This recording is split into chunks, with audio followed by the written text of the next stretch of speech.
Shalom, kiranya damai sejahtera dari Tuhan kita Yesus Kristus ada dalam kehidupan Bapak, Ibu, Saudara, dan anak-anak. Kita berjumpa kembali dalam Renungan Nafas Pagi, yang hari ini didasarkan dari Efesus pasal kelima, ayat 8 sampai dengan ayat yang ke-14. Sebelum kita bersama merenungkan sabdanya, mari kita menyatukan hati di dalam doa. Kebaikan-Mu senantiasa menyegarkan kehidupan kami.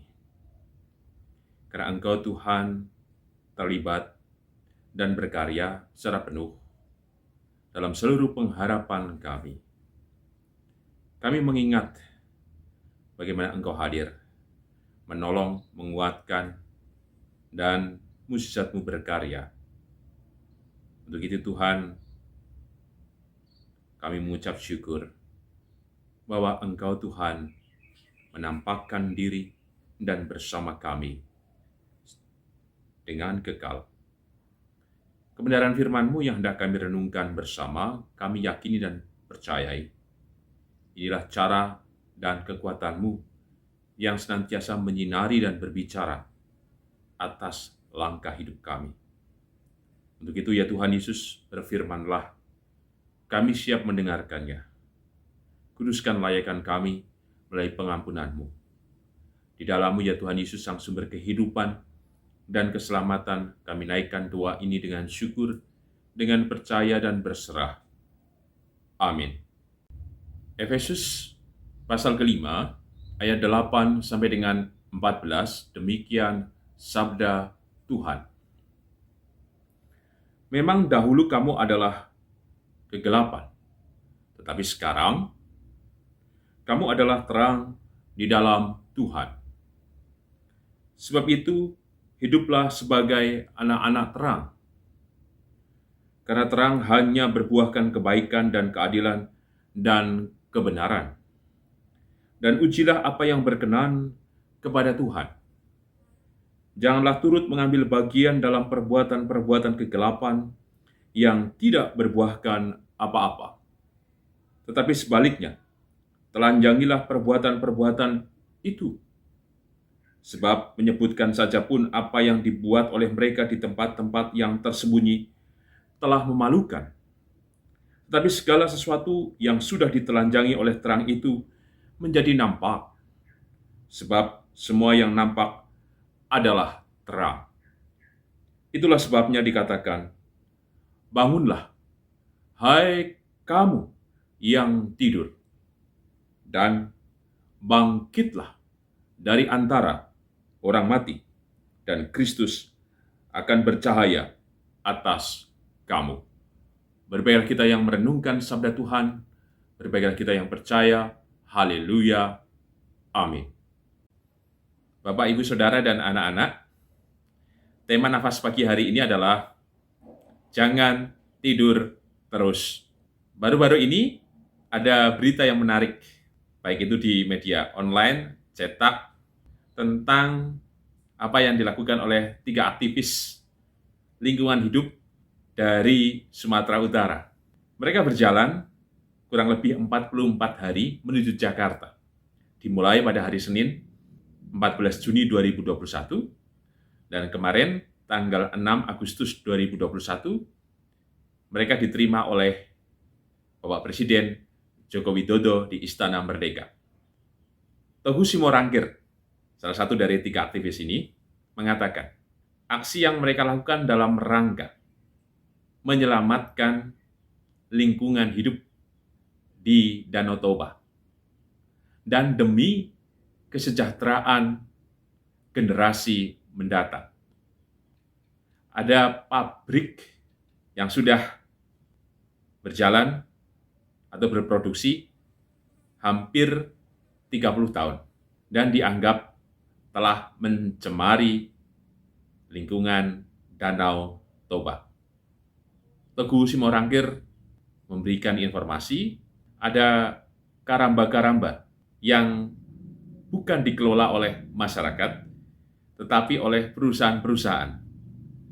Sehingga dikhawatirkan seperti tadi, ada kerusakan ekologis. Apa yang dilakukan Togu Simorangkir dan dua kawannya tersebut sama halnya diperjuangkan oleh Pendeta Sugianto dari Gereja Kristen Sumatera bagian selatan.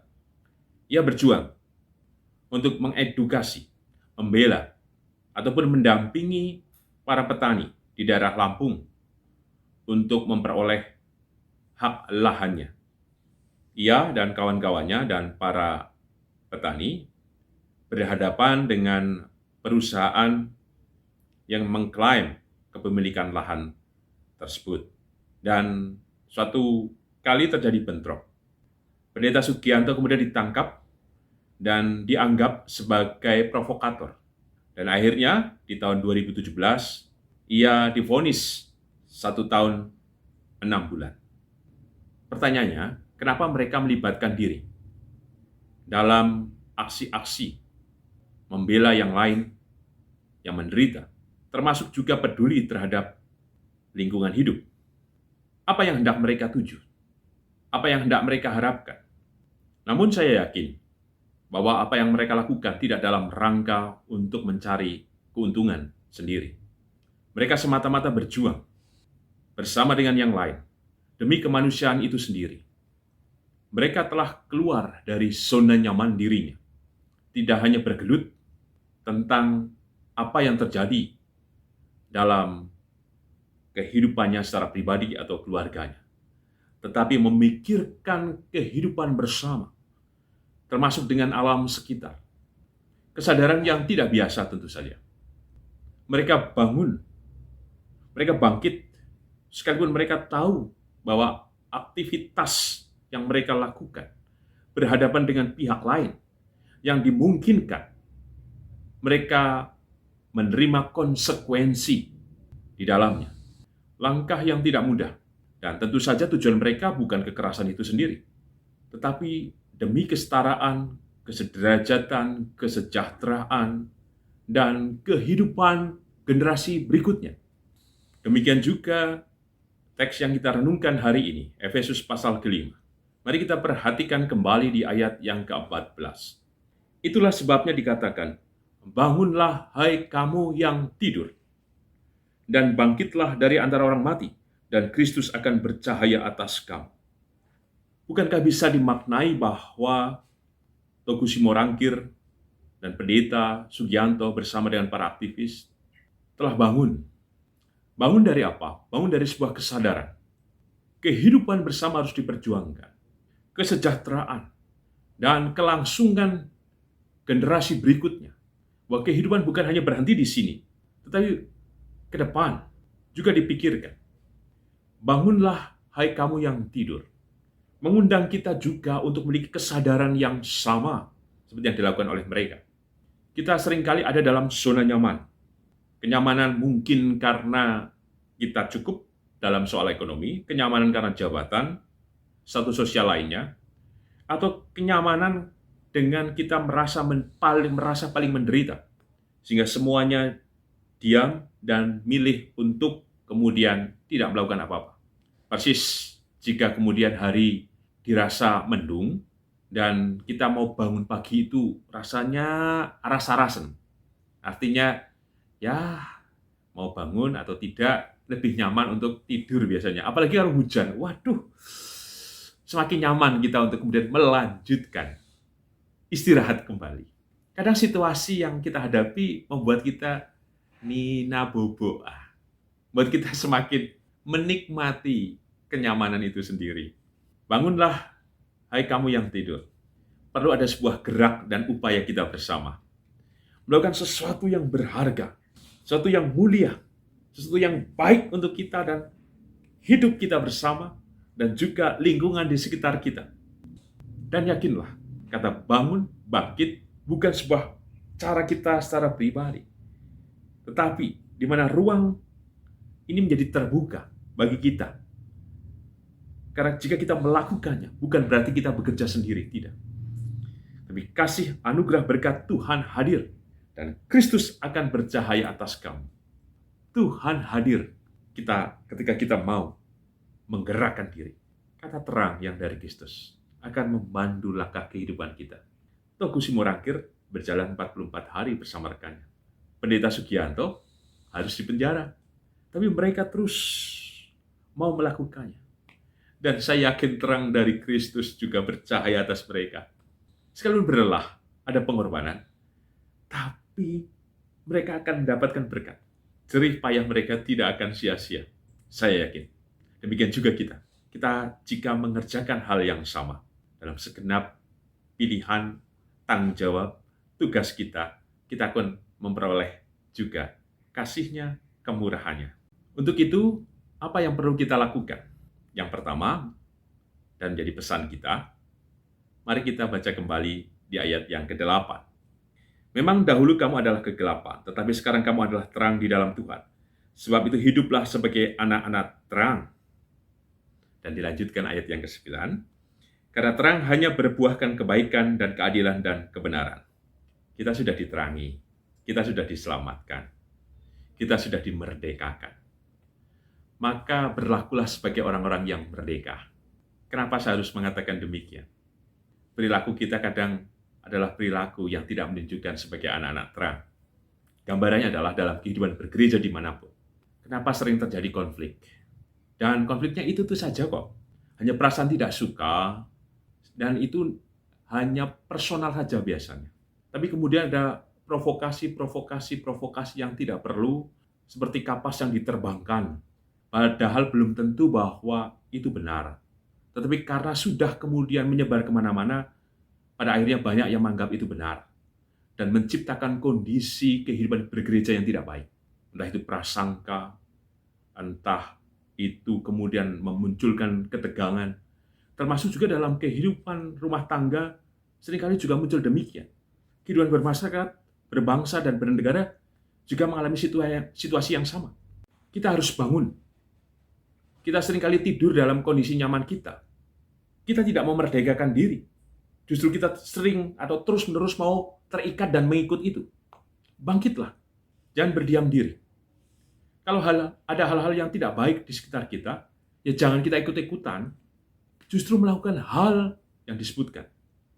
Jika kita melakukannya, kita akan menemukan kebenaran, disebutkan keadilan, dan juga kebaikan. Karena apa? Kristus yang bercahaya atas kita adalah Kristus yang memberikan jalan kehidupan dan kebenaran itu sendiri bagi kita. Maka tempuhlah. Yang kedua, kita perhatikan ayat 10 sampai dengan ayat yang ke-12. Dan ujilah apa yang berkenan kepada Tuhan. Janganlah turut mengambil bagian dalam perbuatan-perbuatan kegelapan yang tidak berbuahkan apa-apa. Tetapi sebaliknya telanjangilah perbuatan-perbuatan itu. Sebab menyebutkan saja pun apa yang dibuat oleh mereka di tempat-tempat yang tersembunyi telah memalukan. Ujilah semuanya. Mau kita tahu kok. Kita kan diberikan pikiran, perasaan. Tuhan juga memberikan hikmat dan karya Roh Kudus bekerja dalam kehidupan kita. Kita bisa mengolah semuanya. Sehingga jika ada hal yang tidak baik, kita bisa menolaknya. Bukan karena pekewuh, karena orang itu telah berjasa pada kita, atau karena kita takut, kemudian kita pilih hanya berdiam diri saja. Togu Simorangkir, Pendeta Sugianto berhadapan dalam tanda kutip orang-orang yang kuat, tapi mereka tetap melakukan hal yang benar. Kita pun harus keluar dari situasi-situasi ini. Termasuk juga menegur diri kita jika kemudian kita mendapati diri kita sendiri melakukan hal yang tidak benar. Lihat kembali, apakah kita seringkali mengeluarkan, mengucapkan, bertindak hal yang tidak benar.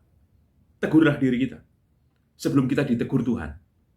Tema hari ini, jangan tidur terus. Ayo bangun, ayo bangkit, dan pergilah dengan selamat. Karena Kristus bercahaya atas hidup kita. Jangan merasa nyaman dengan kondisi kita. Jangan merasa benar bahwa apa yang sudah kita lakukan tidak ada kesalahan. Lihatlah kehidupan kita secara pribadi. Lihatlah kehidupan sekitar. Lihatlah kehidupan bergereja. Apakah kita sudah menyatakan kebaikan, kedamaian, dan kebenaran, serta keadilan? Bahkan dalam lingkungan sekitar, apa kita juga bertanggung jawab untuk kehidupan generasi berikutnya? Memperhatikan semesta, lingkungan hidup di mana kita berdiam, dan justru kita dihidupi. kita harus melakukan berbagai upaya. Dan yakinlah, Kristus yang bercahaya atas hidup kita. Jika kita bangun dan bangkit, kita akan menemukan kebaikan, kita akan menemukan rahmat, dan kita akan menemukan pengharapan yang kuat. Amin. Marilah kita menyatukan hati di dalam doa. Kami mengucap syukur Tuhan atas setiap kebenaran firman-Mu yang telah kami terima, memampukan kami untuk teguh dengan bangun dan bangkit atas setiap kenyataan hidup yang sedang kami jalani. Kami percaya Tuhan, terang-Mu bercahaya atas setiap langkah hidup kami Tuhan. Maka tolonglah kami Tuhan dalam berbagai hal yang sedang kami hadapi. Engkau mengetahui pergumulan kami, Engkau mengetahui pergulatan kami, dan Engkau mengetahui Tuhan setiap harapan kami. Kami yakin Tuhan keselamatan yang dari-Mu menopang dan memberkati kami, sehingga kami boleh merayakan kehidupan ini dengan syukur, dan kami tetap menemukan kebahagiaan yang sejati dalam kasih-Mu itu.